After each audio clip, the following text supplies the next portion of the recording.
you're listening to Prickly Audiobooks. All of these books/recordings are free for the use of the public, and all rights go to the authors and the publishers of these beautiful pieces of work.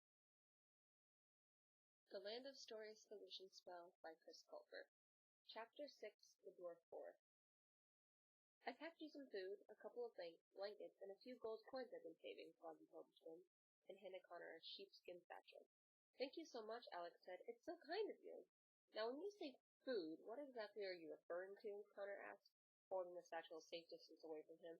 Some rolls and apples, Froggy told him. Oh, good, Connor said, relieved. Froggy handed Alex the map and journal they had been looking at the previous night. Are you sure you're ready for this? Froggy asked them. You're both awfully young to be going on a quest like this. Alex and Connor looked to each other, each thinking the same thing. It was hard enough to navigate around their own world at their age. Could they really travel around a different world altogether without the help of an adult? But the twins found reassurance in each other's eyes. They knew that, through it all, they'd at least have each other. We really don't have any other choice, Alex said.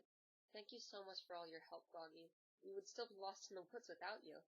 Froggy smiled widely and nodded. Of course, he said. I should be thanking you. I really had an opportunity to feel so useful. Are you sure you don't want to come with us? Alex said. A map is great and all, but a tour guide would be better. At first, Froggy's smile grew with excitement as he was tempted by the idea. The thought of traveling out into the world and leaving his hole-in-the-ground home was so alluring, it was clear he could feel the temptation throughout his entire body. However, his fears and insecurities about the outside world seeing him and what he had become erased the opportunity from his mind. I can't, children, Froggy said with a heavy heart, but I wish you the best. The twins were disappointed, but they understood. It was difficult for them even to go to school with just a small blemish on their faces. They couldn't imagine the stress of facing the world as an enormous amphibian. It's very important that you get out of the dwarf forest by sundown, Froggy instructed. Go to the path and travel south into the Corner Kingdom. It's a few hours. Walk, but you'll be safer there. Travel as quickly and quietly as you can. Promise me. The twins promised. Alex gave Froggy a big hug and kissed his cheek. Connor shook his hand and then wiped it on his pants. I hope we see each other again, Alex told him. That would be lovely, but for your sakes, I hope you don't, Froggy said and winked. Connor clapped his hands. All right, those items for the wishing spell aren't going to find themselves, he said. Let's go. The twins pushed open the door and climbed up from inside the underground home. As they headed into the forest, Froggy waved goodbye until he was out of their sight. Soon they were back on the dirt path they had landed on the previous day, and they headed south as they had been instructed. It was very unnerving for the twins to be alone on the path now that they understood the dangers of the forest. They regretted not trying harder to persuade Froggy into coming with them. They jumped at every tiny sound the trees made. Alex and Connor remained silent for the first hour or so as they walked, afraid that their voices would attract unwanted attention from some of the creatures Froggy had warned them about. We're very brave, Alex finally said to her brother, breaking the silence. Or very stupid, Connor said. The path curved through the forest, revealing new trees and bushes every few feet. After some time had passed, the twins could feel their nerves and tension calm. Their pace became slower and slower the more they walked, as they became more comfortable with being in the forest. Connor let out a long sigh. What's that for? Alex asked him. I was just thinking, Connor said. Alice went into Wonderland after she fell into a rabbit hole. Dorothy's whole house was scooped up by tornadoes that dropped her off in Oz. The Narnia kids traveled through an old wardrobe. And we ended up in the fairy tale world by falling through a book. Where are you going with this, Connor? Alex asked. I'm just saying, it's kind of lame compared to the others, Connor said with another sigh. I wonder if there's a support group for people like us. You know, people who accidentally travel in other dimensions and whatnot. Alex was appalled. Do you not get how lucky we are? She said. Think about all the things we're going to see. Think about all the people we're going to meet. We're going to be experiencing things no one else in our world ever has. Connor rolled his eyes. I'll feel lucky as soon as we get back home. Alex reached into her bag and pulled out their map. Her eyes became fixated on it, and she only looked up every minute or so to make sure she wasn't about to walk into a tree. Every few seconds she'd snicker or smile when she discovered something new. She looked like a tourist. Shouldn't we be reading the journal? Connor asked. We need to make a list of the wishing spell items and find out where we can find them. We will, Alex said passively. There'll be plenty of time for that.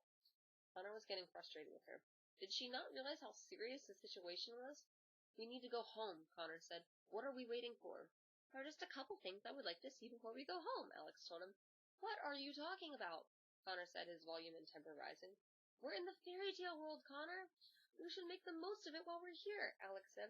Who else gets the chance to see Cinderella's palace or Jack's beanstalk or Rapunzel's tower in person? Connor's mouth and eyes were wide open. He couldn't believe what his sister was saying. We're stuck in another world, and you want to go sightseeing? He said. Are you hearing yourself right now? Do you know how crazy you sound? She stopped walking and turned to face her brother. There was seriousness and desperation in her eyes. Connor, the last year of our lives has been horrible. We've lost everything but Mom and each other, Alex said. Every night I've wished for a fairy godmother to magically appear and make everything better. And now we're in a place where that is a possibility. I don't have friends to go home to like you do. The only friends I've ever known live here, and I'm not going home until I meet them. Alex continued walking down the path. Connor was absolutely dumbstruck. Why am I being the logical one? Connor questioned. You're always overthinking everything. How are you not out of your mind with worry? What's there to be worried about? Alex asked with a laugh. For starters, what's Mom going to do when she finds out we're missing? Connor pointed out. She'll think we were kidnapped, and she has enough to worry about already. Alex knew he was right, but her desire to see the fairy tale world was so strong that she was able to ignore him. All I need is a day or two, Alex said. That'll give me plenty of time. How are you so sure these worlds run on the same time schedule? Connor panted. Think about it. The stories of Cinderella and Red Riding Hood have been around for hundreds of years in our world, but it only seems like a decade or less has gone by here since. A couple of days here, and Mom may be in her 80s when we get home. Connor rubbed his head. It hurt from thinking so hard. Alex was listening more than she wanted to. He was practically repeating word for word what the logical voices in her head were saying. What if something happens while we're gone? Connor asked. What if we get back and apes or aliens have taken over our planet? If I miss that, I will never forgive you. Alex stopped walking and looked up from the map. A very odd expression appeared on her face. Didn't think of that, did you? Connor asked her. But Alex wasn't listening to him. Something else entirely had caught her attention. Do you smell that? Alex asked. What? Connor said. All I smell are trees and dirt. Alex took a couple steps further. No, it's something else. It's sweet, like something's baking. Connor sniffed. Sure enough, a scrumptious smell was drifting through the air. It smells like gingerbread, Alex said. She looked at her brother with large, excited eyes. Oh no, Connor said. Before he could stop her, Alex took off running into the trees away from the path toward the direction the aroma was coming from. Alex, wait! Connor ordered. Come back! You don't know where you're going! Alex bolted through the trees, jumping over boulders and bushes as she passed them. The scent became stronger and stronger the farther she strayed from the path. Connor was right behind her, urging her to turn around. Finally, Alex came to a halt, and Connor bumped into her. She had found exactly what she was hoping to see. A small gingerbread house sat in between two large trees. White frosting covered its pointed roof, gumdrops were clumped around like shrubbery, and candy canes lined the house to the front door like a picket fence. Look, Connor, Alex said, catching her breath. It's a gingerbread house! A real gingerbread house! Look how cute it is!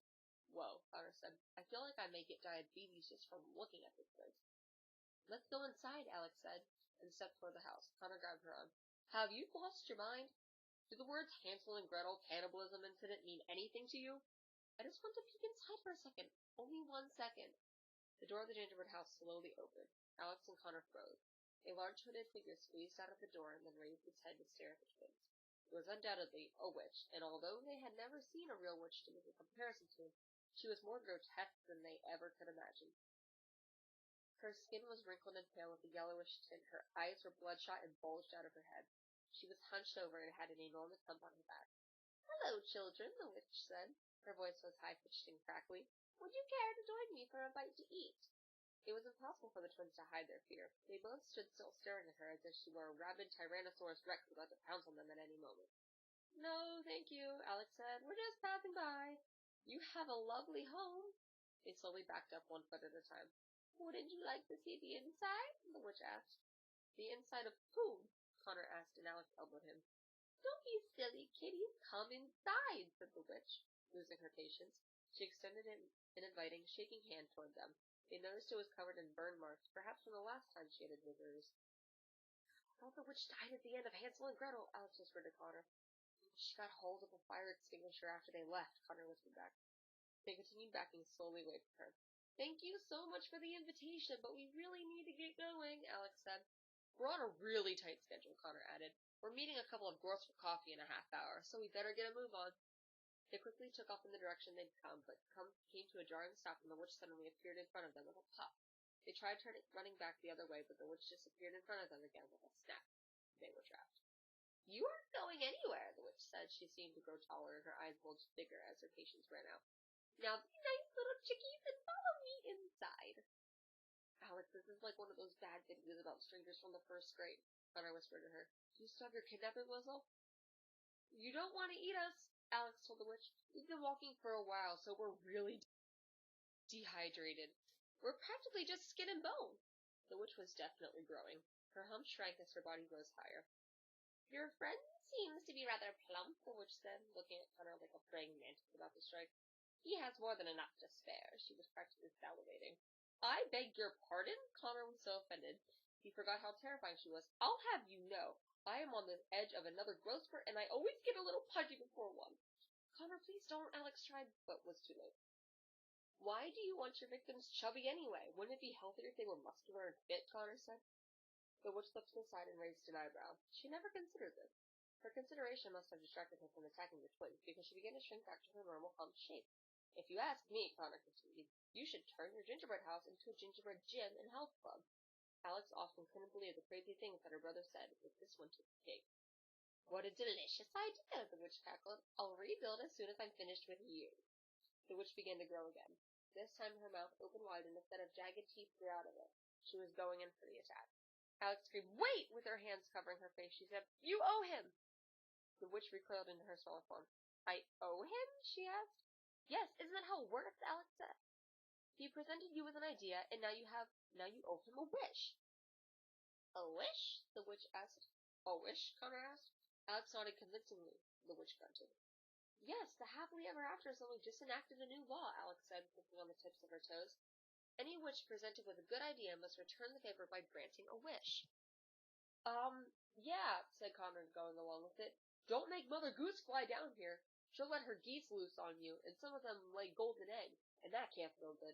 Who knows how aggressive they'll be? Fine, the witch said. I shall grant you one wish, but only because I don't want to deal with those fluttering freaks. Again. Connor leaned close to his sister. What should I wish for? Should I wish to go home? He whispered. No, she'll try to trick us with whatever we wish for. It has to be really specific, Alex said. Hurry, child, I'm hungry, the witch demanded. Okay, said Connor, thinking as fast as he could. It had to be a good one. It had to help him get out of the situation. I wish you would become a vegetarian, he said to the witch. Alex turned her head sharply toward her brother. That's what you picked. Very well, the witch shrieked. The twins weren't sure if she knew what a vegetarian was. She reached her hands toward the sky and clapped, making a sound as loud as thunder. The twins ducked, but the wish appeared to have done the trick. The witch's hump faded away, and the yellowish tint of her skin disappeared, and her bloodshot eyes calmed. I've lost my appetite, the witch said. She shrugged her shoulders, turned away from Alex and Connor, and walked into the gingerbread house, slamming the door behind her. Alex and Connor took a deep breath. Their bodies had never been so tense. That was a close one, Alex said. You're welcome, Connor said. How did you think of wishing for her to become a vegetarian? Alex asked. Connor scratched his head. It was the only sure way I knew she wouldn't eat us. Alex smiled at him. She wasn't given too many moments to be proud of her brother, but when the chance came, she soaked it up for all it was worth. Nice job, but let's get out of here in case your wish wears off. The twins hurried back through the forest until they returned to the path. They continued heading south this time, keeping to a faster pace. They had had their first dangerous encounter in the fairy tale world, and they weren't in any hurry for the next. Alex and Connor had been hurrying along the path for a while when Connor said, Alec, I've got to sit down. I feel like my legs are going to fall off. Connor, we have to keep moving. It's already afternoon, and Froggy said we needed to cross into the Corner Kingdom before nightfall, Alex warned. Easy for him to say. He has frog legs, Connor said, through heavy breathing. Just for a couple of minutes, and then we'll keep going, I promise. All right, but let's find someplace safe, Alex said. They continued walking a little farther and found a pleasant opening between some trees. Connor found a fallen tree to sit on and catch his breath. Alex looked around at the trees of the forest, noticing that they were all different sizes and shapes, and shades of green. She was still bewildered by everything that had happened. It's amazing, isn't it? Alex said. All of this has been at our fingertips the whole time, and we never knew. She took a seat next to her brother, grinning from ear to ear. What do you think Dad and Grandma would make of all this? Alex asked him. What do you think they would say if they knew all of it was actually real? From the way they always talk about fairy tales, you'd think they did, Connor said, and couldn't help but smile and laugh. I have 1,000 reasons why I wish Dad was still alive, Alex said. But now I wish it more than ever, just so we could bring him back and show all of this to him and Grandma. We have to get back first, Connor reminded her. And while we're on the subject, I think we should take a look at the journal. The sooner we read it, the sooner we can get back home. I know, she told him, but we should at least see a castle of flowers first. Dad and Grandma would have wanted us to. Connor grunted. Alex, we just barely escaped being lunch for a witch. We can't waste any more time. The sound of a few twigs snapping came from across the clearing as something approached. Alex and Connor ducked down behind the fallen tree, hidden from view. A cream-colored horse slowly traveled into the clearing. It picked up its food in a peculiar manner as if it had been trained to tiptoe. A woman was riding the horse, and she looked cautiously around the clearing as they entered it. She was young and beautiful. Her eyes were big and blue, and her hair was half up and flowed into long golden curls. She wore a long maroon knit coat with black leggings and very tall boots. The woman and her horse moved covertly into the center of the clearing. "Easy, Porge," said the woman, stroking the horse. "That's a good girl, nice and slow." She hopped down from the horse and made her way to a tree. Alex could see that some sort of paper was pinned to it, and after taking a closer look, saw it was the wanted poster for Goldilocks that she had seen the day before. The woman shook her head after reading it. She ripped it off the tree and crumpled it up. "What was that? What is she doing?" Connor whispered to his sister. "Do I look psychic to you?" Alex whispered back to him. Suddenly the woman's head jerked in their direction. Whoever she was, she had a remarkable sense of hearing. She drew a long sword from inside her coat and raised it high in the air. Her gaze was stern and determined. She was obviously someone to be reckoned with. She stepped closer to where Alex and Connor were hiding. A piercing wolf howl boomed through the forest. It was so loud that Alex and Connor covered their ears. The woman spun around and pointed her sword in the opposite direction of the twins. "Porge, get ready. We're about to have company," she said. "Who?" Alex and Connor mouthed to each other. Creeping through the trees toward them were half a dozen wolves. However, these wolves were unlike any the twins had ever seen before. They were 4 times the size of any normal wolf of their world. Their fur was jet black and matted. Their eyes were red, and their snouts were wide. These wolves were ready to kill at any minute. Without a doubt, the twins had come face to face with a big bad wolf pack. Alex and Connor held on to each other, shaking with fear. The woman in the maroon coat never showed a hint of panic. She pointed her sword at the largest of the wolves, standing in the middle of the pack. The wolves growled and gritted their teeth toward her. "Hello, Malum-Claw," the woman said. "Hello, Goldilocks," Malum-Claw growled. The twins were both in silent hysterics. "Goldilocks! Goldilocks!" Alex mouthed at Connor. "The wolf talks! It talks!" he mouthed back to her. "I'm surprised you're not chained down in some Red Riding Hood Kingdom jail cell yet," Malum-Claw said to Goldilocks. "I'm surprised you haven't been turned into a rug for a child's nursery yet," Goldilocks said. "What brings you to this part of the forest? There isn't an innocent village for your pack to torment for miles." Goldilocks never lowered her sword. The other wolves in Malum-Claw's pack slowly surrounded her and foraged. "My pack is hungry. We stopped for an afternoon snack," the wolf said. "Have you really come to eat me?" Goldilocks said. "I thought you'd have learned your lesson by now." "I'd bite that." She gripped her sword even tighter. Malum-Claw laughed. "The wolf can laugh. It can laugh," Connor mouthed to Alex. "You are far too small a portion," Malum-Claw told her with an evil wolfish grin. "Your horse, however, has plenty to go around." Alex and Connor had never seen a horse look as frightened as Porge did. Had she not been so light-colored they would have sworn she had gone pale. "If you so much as scratch her, I will wear you as a coat. Do you understand me?" Goldilocks warned him. "All people do in this world is eat one another," Connor whispered to Alex. As soon as he did, he wished he shouldn't have. A wolf turned in the twins' direction. "Malum-Claw, I think I just heard something," it growled. Alex covered her mouth so as not to scream. The wolf began sniffing vigorously in the air. "I smell 2 children, 1 boy and 1 girl." Goldilocks seemed as surprised as the rest of the wolves to learn this. So that was who she had heard behind her moments before. The twins could hear their own heartbeat. What was going to happen next? Was Goldilocks going to rat them out to save her horse? Had they just narrowly escaped being devoured by a witch only to be eaten by a pack of overgrown wolves? "I'm afraid you just missed them," Goldilocks said. "I frightened them away, just like I frightened you the last time our paths crossed." "Then horse it is," Malum-Claw declared. All the wolves howled together. It was deafening. They began circling Goldilocks and Porge, getting closer and closer. The wolves snapped at them with their enormous jaws, and Goldilocks swung her sword at them. One wolf tried to pounce on Porge, but the horse kicked him away with her hind leg. Another wolf tried to bite Goldilocks, but she struck him with her sword, drawing blood, and he whimpered away. Goldilocks was the best swordswoman the twins had ever seen.